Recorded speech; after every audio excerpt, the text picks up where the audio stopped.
I'm here with Human Furnace of Ringworm to talk about Seeing Through Fire, out right now, out today as we're speaking on Nuclear Blast. How's things going with you? Pretty well.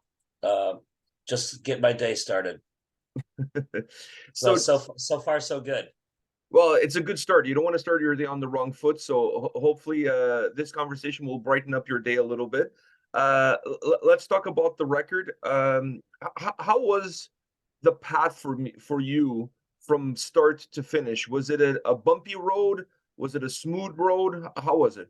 Well, I think for a lot of bands during this time period, with the shutdown, the lockdowns, and the pandemic, all that bullshit made it. Um, oops, let me shut my alarm off. It made it unorthodox for just about everybody trying to write and record a record during that time. Just made things a lot of obstacles you had to go through. So our path to get this record done was somewhat mired in obstacles, but um, it wasn't that difficult really when it all came together. So yeah, I mean we've been down this road before. We've done a lot of records, so there was just some obstacles, but we overcame them to get the record done. Some of those obstacles and the way you overcome those obstacles, is that going to change now? Perhaps a little bit of your approach in future records when you have an ability to go back to the old ways of doing things. Are you changing anything? This process allow you to No, see maybe something different that will work better? no, not really. I mean, we're a pretty meat and potatoes band. Matt writes some songs and shows them to the guys in the band, and then we kind of put some stuff together, and then it falls in my lap, and I write lyrics. I mean, it's a very simple formula, which there's no big pre-production. There's no you know, there's not a really we don't really um it's not really a big deal for us. I mean, we're all veterans. We've done this before. We know how to write songs and know how to record them. And you know, the the way things got mired and lockdowns and all that stuff was just a bump in the road for old guys like us. I mean, you know, we get the job done. And moving forward, I can't see that being any different. It's pretty When easy. it came to putting the record together, you got 11 songs, 31 minutes. It's a very compact experience. Does that amount of tracks, that amount of time, does it create any challenges on creating a track listing that is as engaging, as entertaining from the beginning all the way to the end? A little bit. I mean, I come from the school of even though a younger generation listens to music in different ways these days. I mean, whereas I'm going to assume that you're older. I see the gray hair there, so it's like a lot of people don't listen to music the same way. And when I say that, I mean, you know, a lot of people don't sit down and just listen to a whole record. A lot of people put it on their whatever device it is, and they listen to individual songs. And that's kind of how a lot of people consume their music. They don't sit down and listen to a whole record. But I'm still from that school of like, when you put a record together, it should have a nice flow. The songs should go together into each other as well as you can, so it builds a dynamic. And when you listen to a record, it's an experience. And I try to, no matter how short or long a record is, I always try to build it in two or three acts. Meaning, you know, when you flip the record side, the first song on side two should just be punch you right in the face again. And with this record, it had to be short. It had to be a short record because all the songs have such intensity, and there's not a lot of dynamics in it because it's all just punches to the face continuously. So a record like this had to be short. You couldn't have a 45-minute record that's like this, and the energy level has to remain high, so it has to be a shorter record again. So with this, it was a little bit challenging because all the songs are just direct punches to the face, so you have to kind of do your best to kind of put them in the order and sequence them in the way that they seem to flow the best. It's not we're not making Dark Side of the Moon. We're making a super hyper aggressive record that is a continuous 1-2 punch in the face until it's over. So I'm not sure. I kind of got lost what the original question was, but when we put the record together, that's kind of the way we looked at this one. It's really interesting that you realize that, because sometimes I review a lot of albums, and I get albums that have that intensity, that have that aggression, but that are pushing the 55-minute mark. And I think sometimes bands don't realize that the attention span of listeners, Oh, it's not going to take you 55 minutes. I mean, no. Well, I you mean, we're very aware of the kind of record that we made. And we've been doing this for so long, and our style varies slightly, but I mean, we know what we do well, and we know what we do best, and we push those limits sometimes to, you're not going to want to hear me start using clean vocals, because I don't do that. You know what I mean? So that's not going to happen. You're not, people that are going to expect us one day to start doing that are going to be disappointed. So we know what we do, and we're very well aware of, like, when we put a record together, we're saying, okay, when we put together, like, well, there's no slow songs, and a lot of our previous records had some slower moments, more groove moments to it, and this one didn't. This one is just straightforward, full throttle, all the way. And we were very aware of that when we were putting this record together.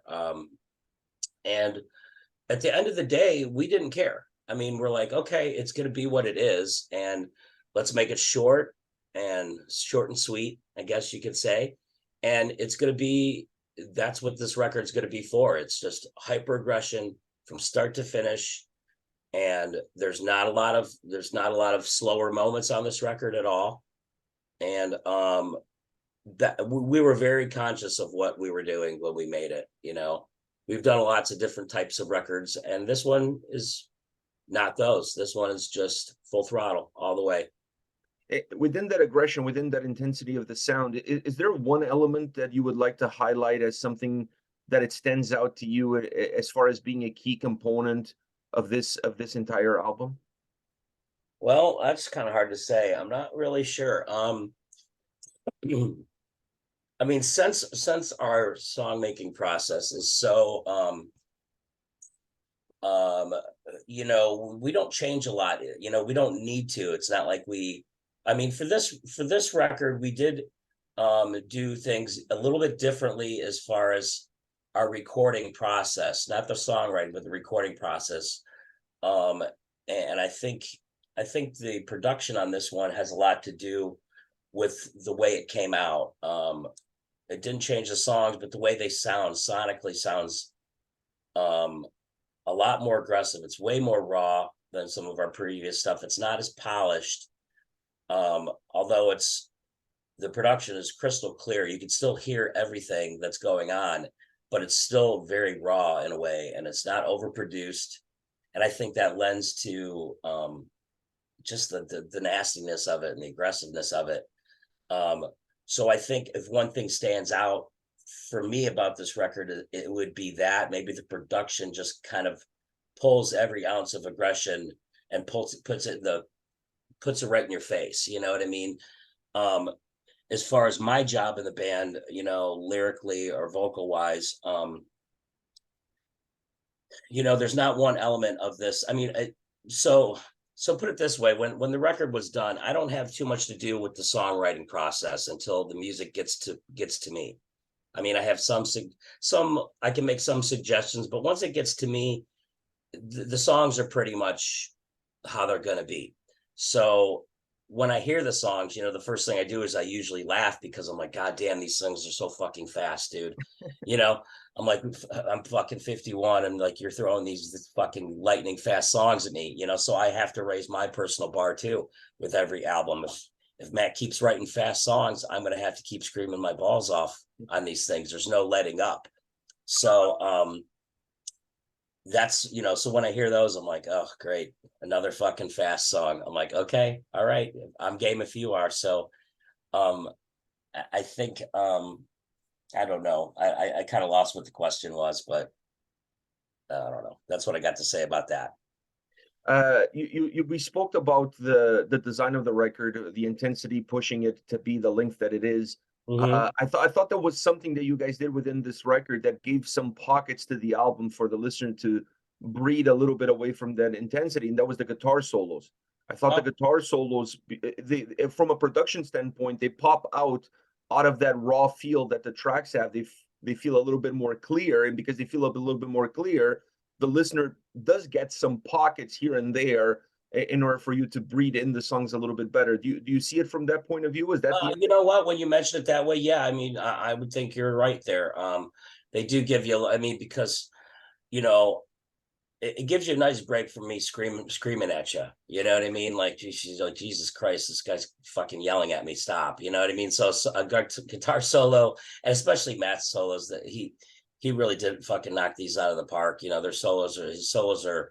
He's got such a you know, he was kind of raised on classic, you know, heavy metal guitar solos. You know, there's a lot of melody to it, and where when the music itself is so raw and abrasive and almost caveman and its delivery, the solos are a nice vacation from that just caveman heaviness and just bludgeoning stuff to these kind of rhythmic. I get. I you know, you could say like elegant style solos, these classic style solos that, you know, oddly enough fit perfectly well over what we're doing, you know.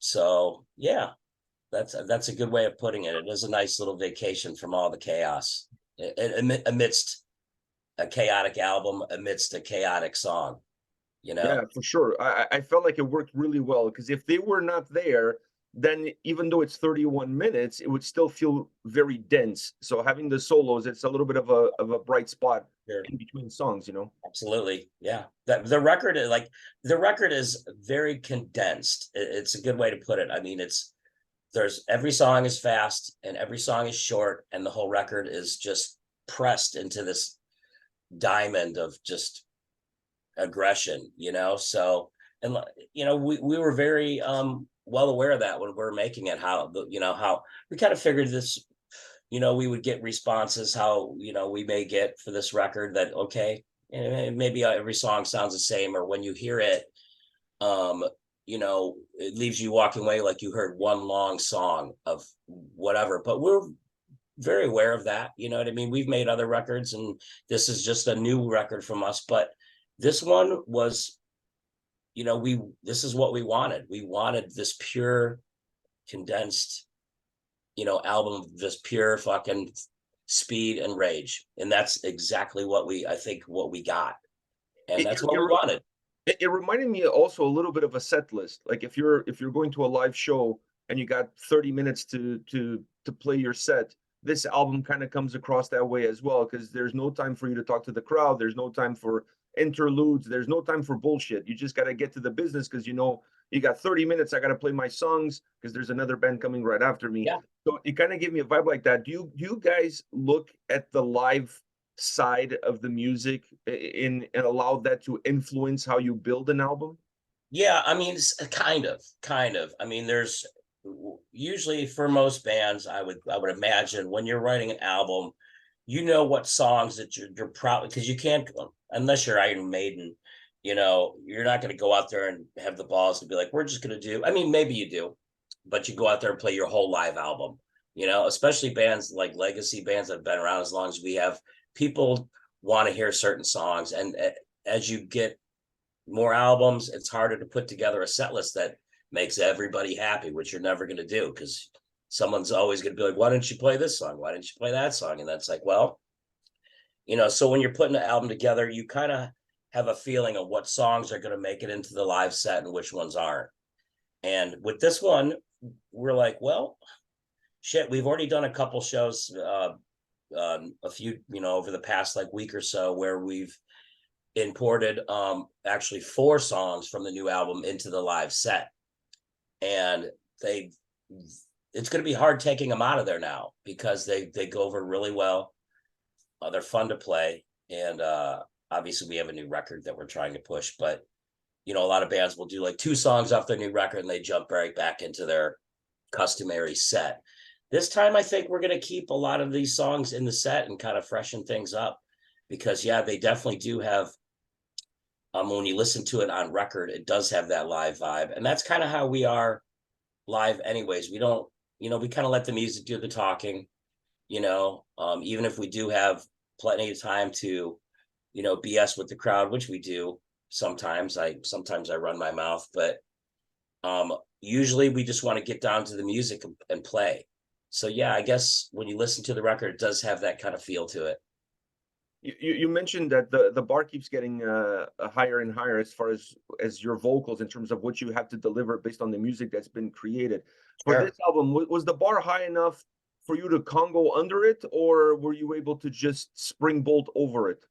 I mean, I don't know. I mean, I have a job to do in the band, and my job is to just scream my fucking face off, and that's what you know, my musical toolbox, if you open it up, has 3 hammers in it. There's a big one, a little one, and a medium-sized hammer. That's it. You know what I mean? So, I'll be the first. I don't have a lot of range. It's fine. You know what I mean? I'm not Bruce Dickinson or Rob Halford. That's okay. I can't do what they do, and they can't do what I do, So um when it comes time to do what I do, I just I don't know. Um I guess sometimes the older you get, especially in a band like ours, where people, even though we've been around as long as we have, people still we're still a band that's in a lot of ways people have just heard of. You're like, oh, I heard of those guys. It's like, well, where have you been for 35 years, But knowing that, you almost feel a little bit of pressure to every record or every live show you me personally, I feel I have to go above and beyond every single time just for that one person that may have heard about us and heard about how intense we are, how heavy and aggressive we are. Like I kind of raise the bar every time just for those people, so they don't be like, wow, yeah, I heard about this band, I heard this and that, and then when I saw them, they'd look tired and old, or sounded tired and old. And personally, I'd rather just completely burn out than just fade away, I guess you could say, let full throttle until the wheels fall off. So that's kind of what I bring to like the vocal end of it. You know, when it comes to day I can't perform at 120%, then I just won't do it anymore. You're reminding me of Michael Jordan. He used to say that the reason why he played hard every single game is because for somebody in the audience was their first time seeing him playing, and then he didn't want that person going home thinking, well, maybe he's not as good as people say he is because he stunk tonight. So Sure. that was his motivation. You kind of with that line of thought, he kind of reminded me of Michael Jordan. But you know what? That's actually a pretty that makes total sense to me. I never heard that quote, but yeah, that's kind of how I feel about it. I mean, look, in a way, we don't do it for anybody else but ourselves. But obviously, this is entertainment for a lot of people, and sometimes it's more than entertainment for people. Sometimes, I mean, I've had many people I've talked to that how important the music we've made, is to them on a personal level, and that's really awesome as a creator. That's a really awesome thing to hear. So it's like, we'll never phone it in. We never just, shit a record out or, whatever. Every song's important, every record's important because we do it because, you know, we're lifers. And on a vocal standpoint, it's like I still have a lot to say and I do it for almost therapeutic reasons more than anything else at this point. So I hope that saying that I think that translates into what you hear on record and what you hear live. You mentioned 4 songs from the new album making the set list. I got to talk about 2 of my favorite songs. I don't know if these are part of the new set list tracks, and that is Playing God and Death Hoax. Um, can you? You're smiling. Is Yeah. it? Are No, neither of them are. ah Well, the both are both. Well, go ahead, continue with that if you want, or I could kind of no, respond no, go to. ahead, go ahead, go ahead. No, as I say, those are now Death Hoax is one of my favorite songs on the record. Just the way it came out. And if you got a few minutes, I'll explain to you the complexity of this one. Where Yeah, that's what I was on actually the going to ask you surface, it about. seems like a very quick song, and it really is. It's a fast song. You know, it's fast, it's aggressive, like the rest of the record. Now, when we put that song together, a lot of us in this band. One of our favorite bands growing up is Voivod. I love that band since I was 15 years old. And over the years, we've had the fortune of being able to tour with them a handful of times, and they turned out, and we had a way do some artwork for us and on a previous record, and we've become you know friends with them, which is pretty awesome. So when we were putting this record together, we don't often bring in guests or guest vocalists or anything like that. We kind of keep to our own. But I don't know who came up with the idea. It might have been me or Matt. I go, how about we get a guest on this record? I was hoping to try to get Barney from Napalm on a song because we know them as well, and timing didn't work out for them. But we were able to get a hold of Dan Mongrain, and we tell him what we're doing. He's like, sure, I'll do that for you. Great. And now I'm not sure if you or your listeners are familiar with Voivod and how. Yeah, I'm Canadian, so. Okay, of course. Okay, so then, yeah, so you know what you're getting. Well, you know what you're getting, but you also have no idea what you'll be getting from like a Dan Mongrain and a Voivod-esque style guitar player because he's from outer space. You know what I mean? It's so unique, his approach to stuff, and you don't know what you're going to get. So that we were kind of excited about that, how a solo like his would fit into something that we do. And he came back with this absolutely brilliant, bizarre, I don't want to call it bizarre in a bad way, but unorthodox, considering the song that it's contained in. And he came back with this really brilliant, just odd timing and tempo solo that fit in there. Now, otherwise, and it blends so well with Matt's more classical style approach to the solos, and then it goes into his solo, which is so out of this world. Now, so just a little inside track on that, and this is something that no one will probably hear in the music, but when I went to write the lyrics for that, I based my lyrical pattern off his solo, and it's very subtle. And if we sat down and had a couple of beers, I can explain to you how this actually works. But I based my lyrical pattern after his solos. So when it got to that part of the song, his solo didn't sound as out of place as it could be in the song.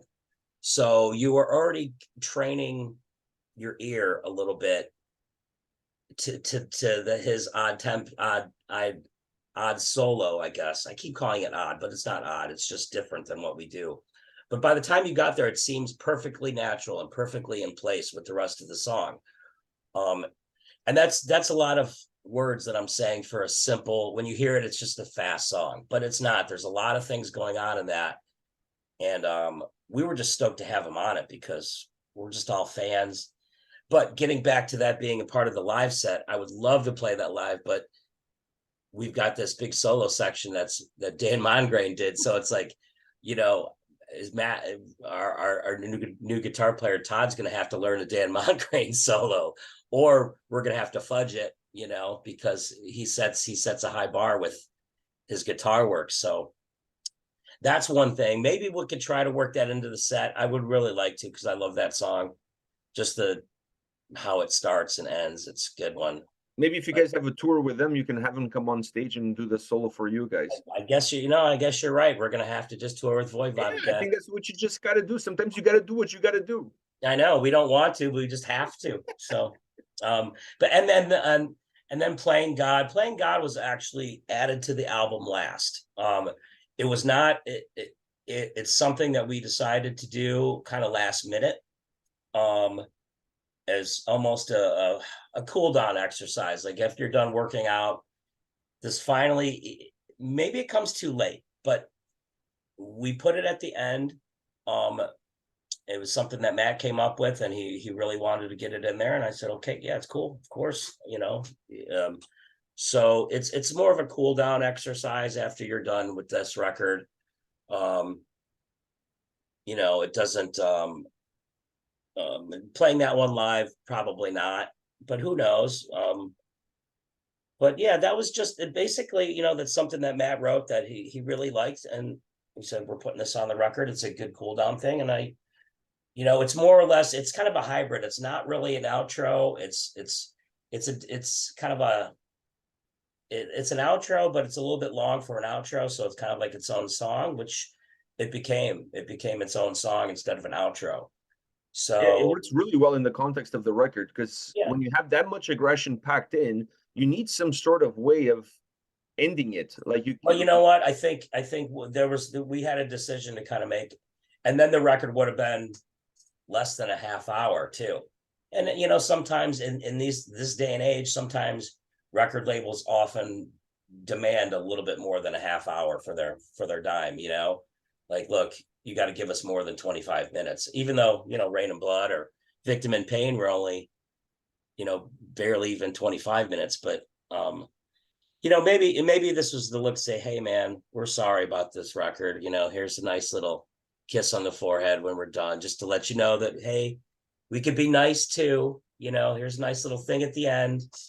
But yeah, it cools everything down a little bit. And some people appreciate that at the end of the record. Some people are like, man, I wish I just would have walked out of this fucking super pissed and that's it. But that's why we kind of put it at the end of the record, because if you don't want to hear it, you don't have to listen to that last song. You could just walk away from the record being hyper pissed, and you're none the wiser. If we put it in the middle of the record, that changes the whole thing.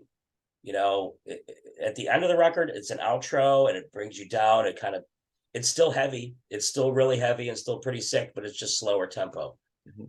And but again, it's one of those the placement of it was, obviously it had to be at the end. It couldn't have been in the middle. It would have ruined the whole flow of just this fucking full throttle thing. And at the end, if it's a song that you want to walk away from this album being just pumped the fuck up, maybe this song will do it for you. But if you're in it for the speed and the aggression, then you could just walk away from this record after before that song comes on.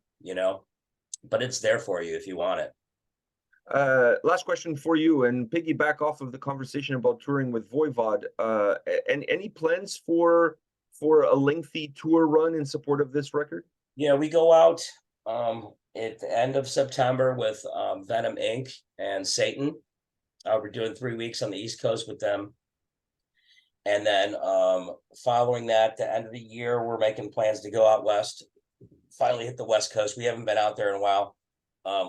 As you know, we had a lot of plans before our previous record in 2019.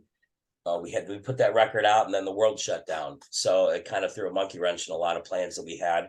So then we did the new record, and now here we are a few years later. Because this record's been done for over a year, so it takes that long for a record to get out. So when everyone's like, well, you haven't come back, it's like, well, you got to wait for this record to come out, So, and now that it is, we'll probably be hitting the West Coast at some point, either at the end of this year or early next year. And then we definitely are trying to get back to Europe, because it's been a long time for us in Europe. We haven't been there since 2016. And we're an odd band over there too. It's, if you don't go to Europe a lot, people tend to forget about you. You have to be constantly working, and we haven't been able to focus on Europe like we used to do. So we're hoping that Europe and overseas and all that's going to be a big part of this touring cycle for the new record. And I think being on Nuclear Blast definitely helps that. It gives us a lot of overseas ears and eyes that may not have thought about us. You know what I mean? And that's a weird thing to say when you've been doing it for so long, that finally people are listening to us. But that's not really the case. But I mean, you know what I'm saying? With Nuclear Blast brings a lot of eyes to you that otherwise wouldn't give you the time of day. Because I'm sure there's a lot of metalheads that just for years just assumed we were a hardcore band, meaning we sounded like a Terror or a Madball, which are great bands, but we're not that type of hardcore band. So a lot of people may have been like, well, I don't listen to hardcore. And I heard Ringworm was a hardcore band, so I won't give that the time of day. Now, I bet you there's a lot of people listening being like, oh, okay, it's this type of hardcore. Like, I didn't think they were like this, because we're just as much metal as we are anything else. So I think the Nuclear Blast is going to help with that. I agree with you 100%. And I hope to see you guys on a run with Voivod or whoever else. I mean, that run you guys are doing with Venom Inc. Hopefully there's a Toronto date so I can go check you guys out. Well, I don't know. Hopefully I could get into Canada. I'm a criminal up there. You guys won't let me in, so I have to grease the wheels a little bit to get up Hey, there. nothing that a good little greasing won't do. Let me tell you that much. Of At course. least that's how things work around here. I'm sure around everywhere these days. The grease get the wheels going, Yes, not just sir. the Yes, sir. gasoline in the tank. Sure. So And you know what? We love it up there. It's been a long time since we've been up north, so we're gonna try to go a lot of places we haven't been for this cycle. I mean, we're hoping that this kind of bumps us up the food chain a little bit as far as touring wise goes, and I think it should. Because we could definitely more than hold our own with any young band, any old band. We do what we do, you know. you're seasoned. You're not old. You're Season, seasoned. sure. I mean, we're professionals. We know we're professional assassins. We know exactly what we do, and that's what we do. You're ninjas. All right. All right, man. Thank you very much for your time, Human Furnace. Thank you. I really appreciate you taking the time today, early in the morning, to talk about the record on the day that the record comes out. Go Yeah. check it out. Ringworm, Seeing Through Fire, out right now on Nuclear Blast, all streaming platforms, everywhere you listen to good music. Go check these guys out. Go check them out on the road. And thank you very much once again for your time. Hey, thanks for having me, man. Thank you. Take care, man. Bye. Yeah.